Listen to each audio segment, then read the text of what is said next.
Ken is the only poet I have introduced, and I've introduced a lot, as you know, whom I didn't know before this evening. So I don't have any of those undercover stories that I had of the earlier poets.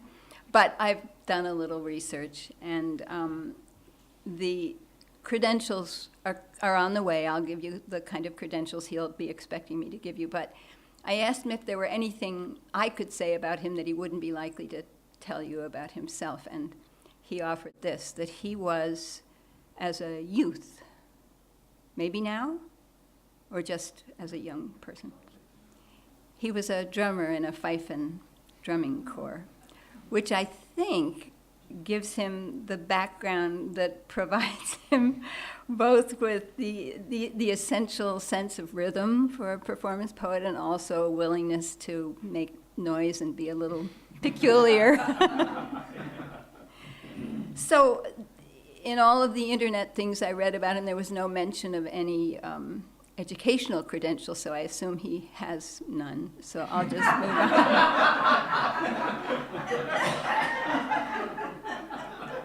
He is nevertheless a teacher,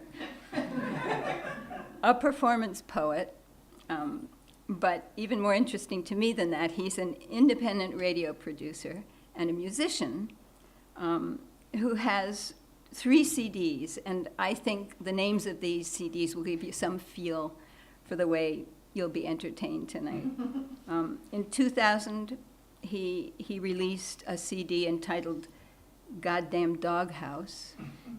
In 2002, he released a CD entitled Radio Bueno, both of those with something called Elis Isle Records. And in 2009, he thought about this for 7 years, I guess, he produced a CD entitled Nowhere is Nowhere with Cosmodemonic Telegraph Records. Okay. So he's the author of 2 collections of stories and poems, which I think are also notable for the names of his publishers, just a clue. Balance Act, the first collection published in 2000, was published by Insomniac Press. And The Tragedy in My Neighborhood, produced in 2010, was produced by Dead Academics Press. So. He co-founded and edited a radio magazine called The Lumberyard, which featured poetry, prose, and music, and aired weekly on WHUS in Connecticut between 2005 and 2008.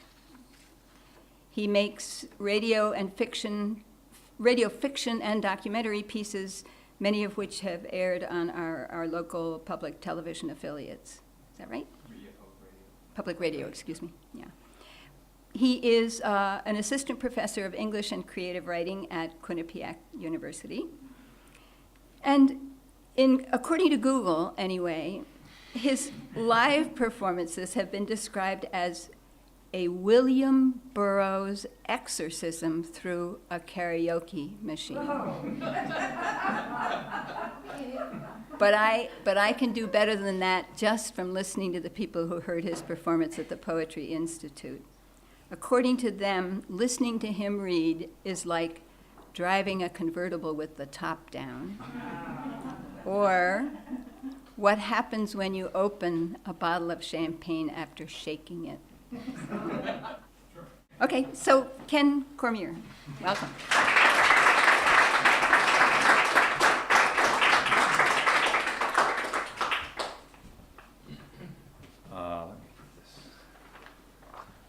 Back in. Thank you so much to Nan and Evelyn and Norman and Gwen, with whom I had dinner this evening. This is probably the most organized poetry series I've ever encountered. I think you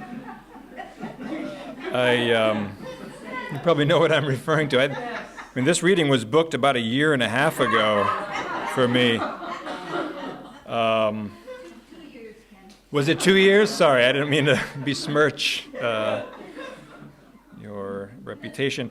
And I thought, I was actually thinking, I hope I don't get sick or something, or if there's too much traffic or whatever. and I don't make it, because then, I'll hear like, well, no problem, we'll just put you in for 2016. Yeah, which actually would be fine. It was a fine wait. It was worth it. I was thinking, this was last night actually. Before I couldn't sleep very well last night. I went to sleep. Before I went to sleep, I was thinking that poets are a dime a dozen, right? I mean, let's face it. But then I thought that dimes are $1.20 per dozen, right? Or $1.30 if you have a baker's dozen. And then I contemplated quitting poetry at that point. But luckily I had this reading that was booked 1.5 years or 2 years in advance. And so I stuck with it. All right. That was my attempt at a joke. All right, good. Okay, so I can't live up to that introduction, and I don't pretend that I will, but and I also don't want to claim that any of what I'm about to perform to you means anything in particular, so I'll refrain from introducing these pieces by way of explanation, and I'll simply launch into it. I'm going to begin with a piece called At the Poetry Reading. We quiet down to silence. The room quiets except for a muffled snicker from the back. It's quiet in here now, deathly quiet in this room, the quietness of the room, dead quiet. We can't imagine another room filled with a comparable number of people achieving this level of silence. We try to imagine in the quiet, we keep trying, and we think, yes, we've imagined it now, a room filled with people as quiet as this room. We imagined it, only for a moment, but imagine it we did. Briefly, we managed to imagine the quietness of this room as quiet as it is measured against replicated, happening, comparable, another, no. No, it doesn't seem possible. No, we haven't imagined another room as quiet as this. And now the host makes his announcements. He mentions poetry and we snicker and shift in our seats. He announces events and we guffaw and chortle. He eggs us on and we applaud. We erupt with applause. We shake the tables. We spill the coffee. We sip and clap, sip tea, clap. We sip tea and shift in our seats. We wipe the spill. We shift, we shake the tables. The host sips the tea. He waits to egg us on. He straightens. He introduces the poet. The first poet of the evening, the poet. The poet is here. The poet among us is here. And standing and meekly stepping forward. The poet is meek. The poet is stepping forward. The host eggs us on. We shake the tables. The meek poet steps forward. The poet embraces the host. Secretly, the host eggs us on. We shake the tables. We spill the coffee. The host recedes. We wipe the spill. We sip the tea. Now in silence, we sip the tea. And the poet clears his throat again, meekly. The meek poet gathers. He straightens his papers and gazes from beneath his tilted brow. We quiet down to silence, except for a snicker from the back of the room. The room quiets. The quietness of the room naturally precludes our imagining any other room filled with a comparable number of people as quiet as this. We quiet down.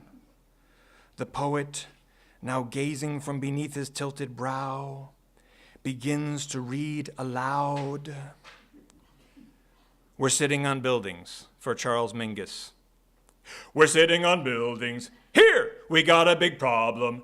Now, afraid of our nation. Oh, but wanting to squeeze it through. Went on an adventure. Then we found a new leader who began like the others. Why does that always happen when we pray to Apollo? But we know nothing of him, so we wander with creatures and invade our own temples. Wake up!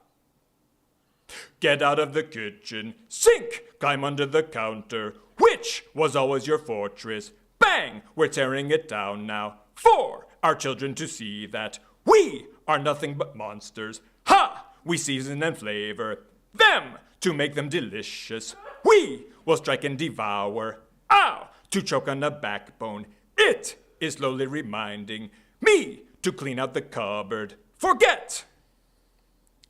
We're learning procedures with a set of instructions. How can we ever master that which always eludes us? Dogs are biting my ankles. I am fighting and kicking. My most primitive moments have been captured in movies. Still, I am an enigma. Watch, we can't help descending deep into our own faces, like some kind of narcissus. Relax. The sounds of lunch. I am able to spend more time writing music now. I quit my job. I have more time to relax. I wake up late in the morning, and when I do wake up, I lie in bed for quite a while before I get out of bed. When I do get out of bed, I eat a leisurely breakfast. I enjoy my breakfast, and I look out the window at the birds in the woods. I feel better these days. I have more time to write songs. I go into my room and I take out my guitar. I strap my guitar onto myself and I strum chords until I feel the special vibrations. Sometimes I have a glass of water when I play my guitar. I strum the chords and I sing the words that pop into my mind. I sing things like, oh my, I want some food. Food can make me feel so good because I know that eating makes me, fascinates me. Every time I eat the food I like, I think of other food, and pancakes are the food I like, but I like other food as well. And I record it all on a series of machines in my office. I work all day on my songs. When I break for lunch, I bring the microphone with me and I record my eating. I built up a vast archive of the sounds of my eating. Mostly I eat sandwiches, so it sounds like a lot of soft chewing. If I use crisp lettuce on my sandwich, that changes the sound. It sounds more bright and snappy with the lettuce. BLTs have a very exciting sound, especially when the bacon is well done. When the bread is toasted, that obviously changes the entire frequency range of the recording. For a while, I was interested in reverb and echo, and I added a lot of different echoes to the recordings of lunch. During this period, my lunches began to sound like old Phil Spector recordings. It's like the wall of sound of lunch. If Phil Spector had kept the tape rolling while the Ronettes broke for lunch, I imagined that it would sound like this. But soon enough, I started thinking about the commercial music business and all the effects and compression and reverb and everything, and I went back to recording my lunch dry. It's not the effects that make the lunch. It's the act of eating lunch that is important. Putting a microphone next to lunch is all it takes. I will not alter the sound of lunch with studio trickery just to satisfy some record executive with a Rolls Royce and gold teeth. If the sound is different, it's because the food is different. I eat chips, and chips sound different from Twizzlers. Twizzlers sound different from fresh fruit. Drinking a glass of water is an entirely different kind of sound. When I finish my lunch, I go back to my office and record my songs. The thing that worries me is that all my lyrics lately are about food. Nothing else pops into my mind. So I'm thinking of maybe doing a concept album with eating noises and songs about food. I don't think that would be too commercial, so it's all right. But it needs to make a little money because I just quit my job. But it can't be too commercial. I'm thinking of calling it The Sounds of Lunch. When I used to work at my job. When I used to work at my job, I would get out of bed at 6 a.m., make the coffee, feed the cat, eat an English muffin, take a shower, and leave the house by 6:45. I didn't have to start work until 9 a.m., but I liked to arrive a couple of hours early. My job mainly consisted of folding and bending. Sometimes I would collate. Every once in a while, I would be asked to apply the glue and seal the edges. This was the least pleasant job of all. Company masks, which were supposed to be made available at all times, were often not stocked, and I'd have to apply and seal with no protection at all. My eyes watered and my nostrils burned. No one else seemed bothered by this. My boss, who had hairy arms, was especially unsympathetic. And I found it peculiar that a man with such incredibly hairy arms would insist on rolling up his sleeves in every possible situation. Each morning I watched him arrive at the office in a two-piece suit. He would hang his suit jacket on a hook on the back of his door, roll up his sleeves past the elbows, and begin his workday just like that. Most days I could reasonably expect to fold and bend. Materials were left in my cubicle each morning, and I found that with a 2-hour head start, I could be done with the day's work by 3 p.m. This meant that I had time to meditate in my cubicle for 2 hours before quitting time. Though I disliked my job, I did enjoy the meditation time. The hum of the machines downstairs blended in my mind with the smell of hot glue and the faint buzz of the fluorescent lamps. As long as we folded and bent our quota and remained quiet and calm, we were free to do whatever we liked in our cubicles. I felt that the afternoons were entirely mine, and the fact that I was trapped in the office made it feel even more liberating somehow. Since my job required no communication, I didn't have a phone at my desk. No one could reach me. As far as anyone in the outside world was concerned, I was busy at work. I read once about a man who practiced Kundalini yogic meditation. He woke up each morning at 4 a.m. and sat in the dark with his legs crossed. He concentrated on the image of a lotus flower. He meditated like this for years before he was finally rewarded with a vision. One morning, he saw a brilliant, flashing fountain of stardust and electricity in his mind. Then he felt a burning sensation in his spine, starting from the nape of his neck and working its way down to his tailbone. The serpent that had been lying dormant at the base of his spine had finally uncoiled. His brain flooded with light and his body seized up on him. The experience was so overwhelming that he was unable to walk or eat solid food for weeks. He was fired from his job and he nearly lost his family. He had no choice but to live the life of an ascetic monk from that day forward. I meditated in my cubicle for 2 hours each weekday afternoon for nearly a year, but I was never able to achieve what the Kundalini man did. Once, though, when I had been applying and sealing all day without a mask, I felt dizzy. And then I had a vision of a diamond-studded glue gun floating in a glittery rainbow that arched above a massive sleeping elephant with multiple hairy arms. I woke up in the hospital that evening, and I quit my job the next day. Sunday service. From time to time, I agree to give a concert at my mother's church. My mother is an Episcopalian, and although live performance is not my forte, I do believe in lending my talents now and then for the greater good of the community.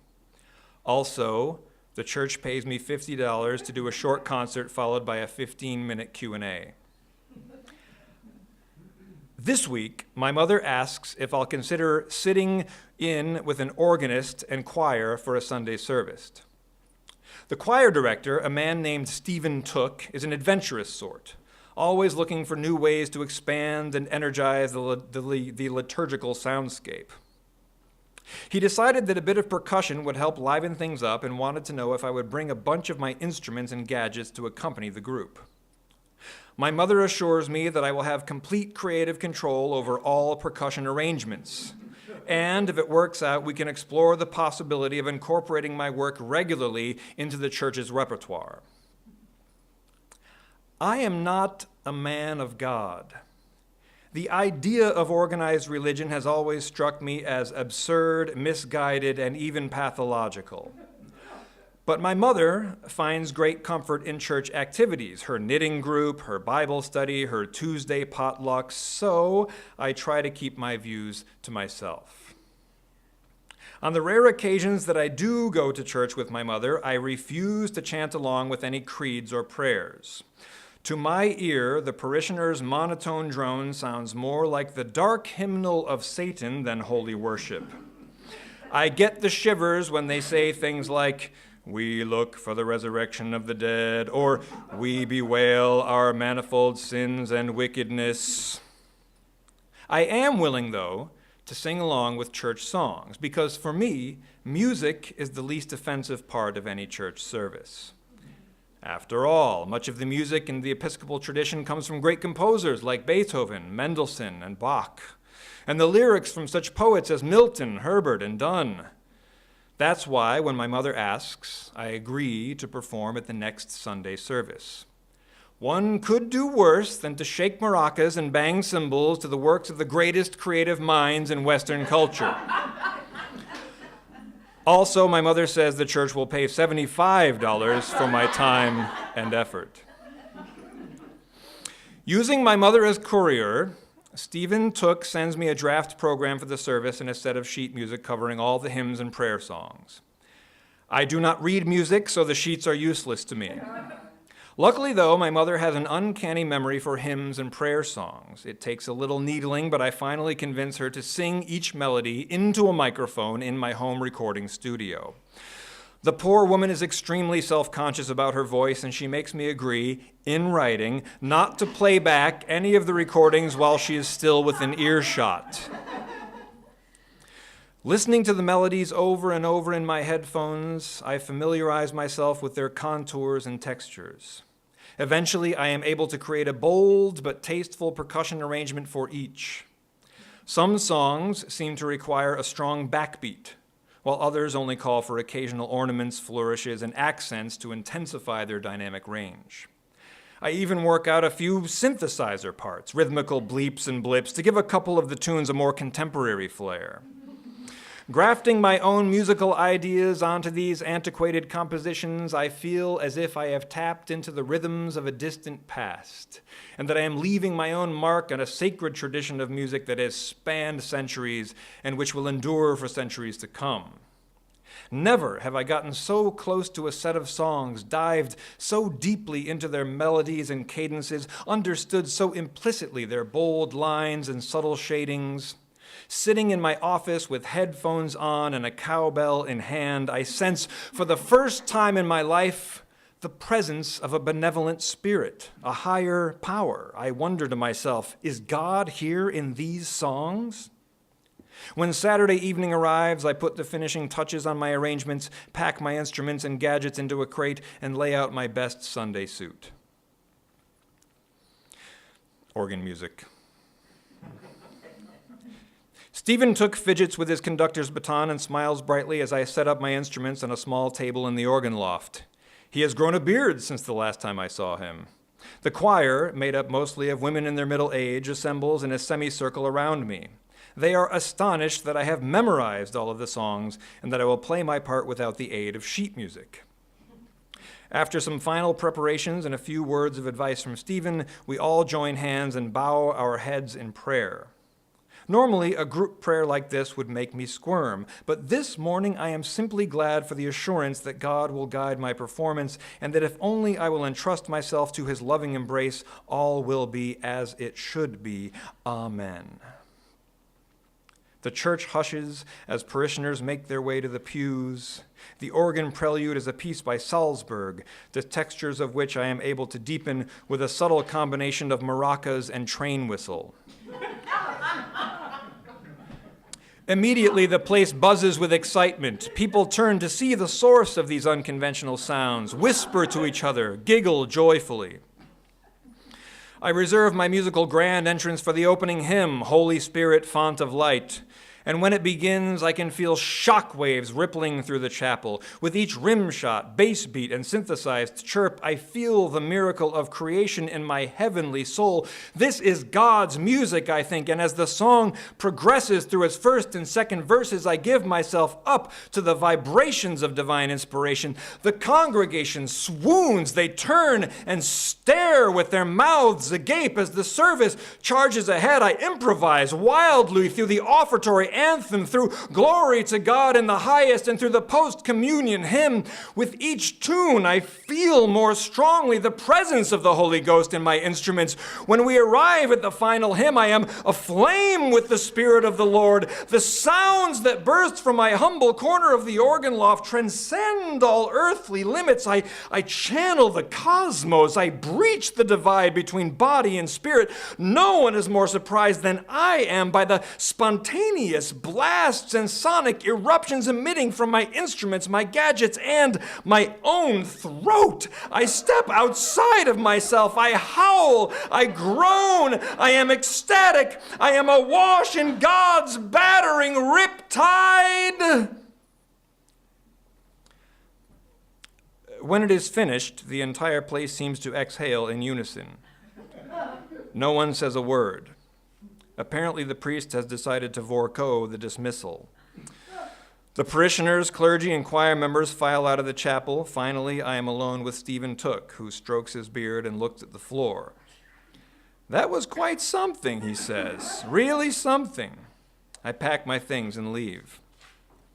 It's been almost a week since the service, and I haven't heard from Stephen Took, but what is there to say, really? My mother assures me that the performance was well received by all, but I have my doubts. In fact, I've become suspicious of the entire affair.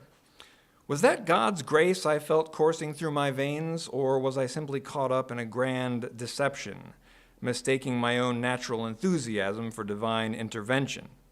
Maybe it doesn't matter. When my mother hands me a thank you card from the choir, I am glad to find $75 in cash tucked neatly inside. "Thank God for small miracles," I mutter, and my mother swells with pride. Thank you. That's Sunday service for you.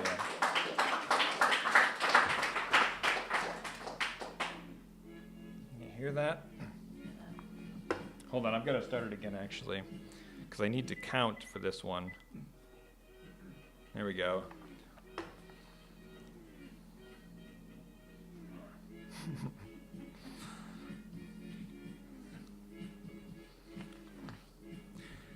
I'm climbing up a tree for you. Put your neck on my nose. Send me out of the room. Kiss me on the chin someday. Everybody just be cool. Everybody just be cool. You don't have to take me home. I can never fail today. Flattened by a frightful mob. Flipping on the parallel bars. Everybody just be cool. Everybody just be cool. Everybody just be cool. Heaven is a basket case. Confessing in a bright red booth. Yelling at your mom on the phone. Hollow at an elephant's tooth. Everybody just be cool. Everybody just be cool. My face turned into a phone. My belly is a lobster claw. My baby is a red hot iron, more ripe than a president's lung. Everybody just be cool. Everybody just be cool. Everybody just be cool.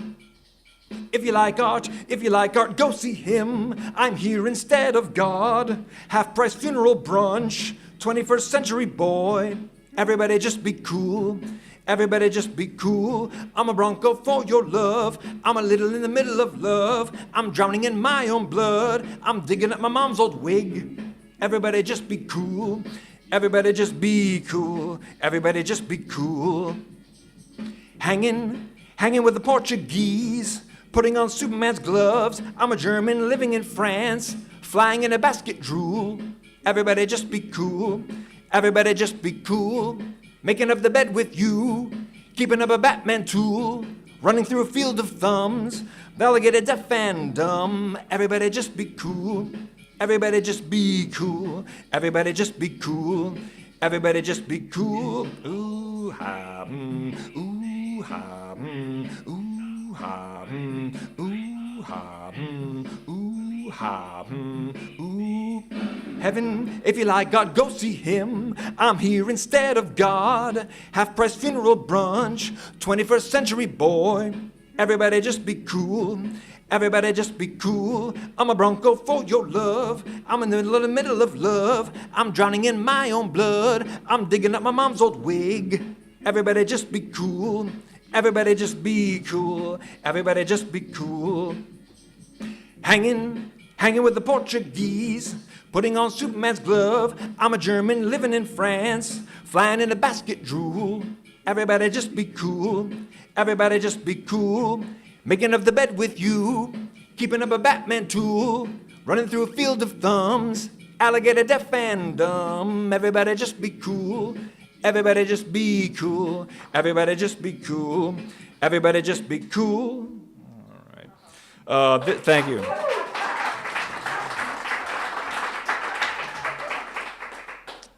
This is called Quote Unquote. It's a poem about punctuation, really.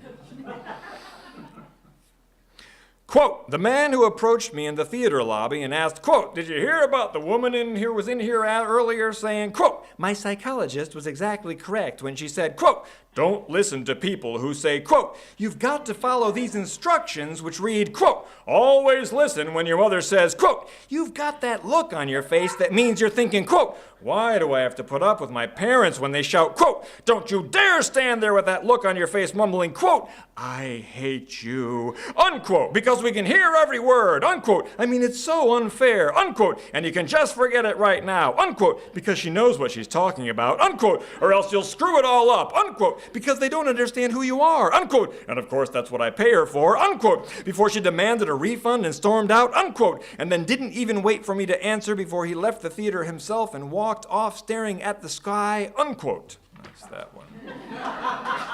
All right.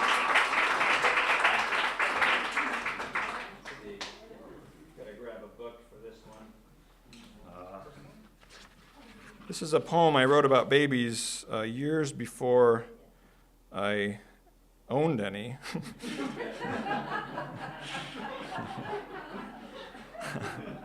I mean, I half own them, 2 of them now, but this was before, and I think I had a lot of insight, actually, for someone who didn't have babies at the time. This is called Putting Hats on Babies. Dressing babies up, turning babies upside down, talking to babies, putting babies in commercials, putting hats on babies, bringing babies shopping, making fun of babies, letting babies know who's boss, telling jokes to babies, telling jokes over the phone to babies, relaxing with babies, lining babies up for the count, confiding in babies, bringing babies to lunch, bringing babies for ice cream after lunch, lecturing babies on time and space, breastfeeding babies, putting babies in cribs, imagining what babies will do, regretting what babies have done, making babies, bouncing babies, dropping babies, claiming that babies are drunk, bringing babies to the ball game, selling babies, trading babies, speaking baby talk to babies, babying babies, babying others who in turn baby babies, babying babies who have babied surrounding babies, babying baby babies, buying boots for babies, assuming that babies believe, giving babies an even break, pushing babies in holes, loving babies, cleaning babies, presenting babies, winning prizes with babies, debating babies, concluding babies, putting babies to bed, dreaming about babies, dreaming about babies, dreaming about me. And I wonder what kind of hat I'm wearing. Thank you. All right, I had taken this poem out, but I put it back in. Nan had thought of reading it herself, but I guess I'll take a shot at it. This is called Poetry Doesn't Need You, and I always need to apologize in advance to all poets.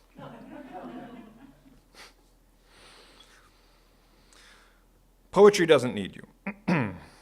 Poetry doesn't need you to dress all in black, to shave your head bald, or to polish your boots. Poetry doesn't need you to track all the times you've had dinner with Ginsberg or channeled Rimbaud. Poetry doesn't need you to lift it up out of some half-perceived stupor or to rage at the youth whose attention you've lost. Poetry doesn't need you to jump out a window or to burn your lungs smoking or to carve up your skin. Poetry doesn't need you to coax out its meanings or to tease out its strategies or to unpack its bags. Poetry doesn't need you to pinch yourself, wind yourself, catch yourself spinning in spontaneous whorls. Poetry doesn't need you to put forth sarcastic, bombastic, gymnastic, fantastic ekphrasis. Poetry doesn't need you to emulate or imitate its grandest achievements or its infamous botches. Poetry doesn't need you to wind it up, set it down, launch it, or light it, or warm up its hands. Poetry doesn't need you to flirt with its dactyls, or stroke its sestinas, or unzip its pantoums. Poetry doesn't need you to vibrate or widen your mind scope or suckle your cow sack or snuff up your hornblow or sweat out your insides or dredge up your backwash or kick in your face cloth or chisel your eye teeth or sink into quicksand. What poetry needs is a drink and a nap. And for all of its dinner guests, sipping on wine and straining their mandibles to finally choke on the bones in their throats. And what poetry wants more than any one thing is a volume of poems that nobody wrote. All right. Thanks. I'm gonna end with a jig. I need some lyric help here. This is a popular jig in my mind, and it's called Nail in My Toe. You can stomp along or growl if you'd like. Naked as a dog as I dance here, arms in an arc and a footstep, pivot on a bald head, cough and a choke on a chin and a hot dog. She's busy and great Uncle Gizzy is dead with a blood clot, air in my tires and smoke in my lungs. 4 hours on a bike in the woods path, lost in a neighborhood of dead ends. Right through to the floor, so pretty soon I find out just where I am and I ride back smack cause the lung smoke don't feel numb in my head to a warm light. Bend down cats on the bath mat, getting lost here with a you and a me, but the TV puts a nail in my toe right through to the floor and a step and a step and a step and a step back. And I can't breathe easy or speak like I want to. And I find great ways to escape, but the stick and the stain on the bed sheet, nail in my toe right through to the floor, and I can't walk anywhere fine in my brain. And I know I'm not alone, but I'm just so sick of this nail in my toe, and I don't know.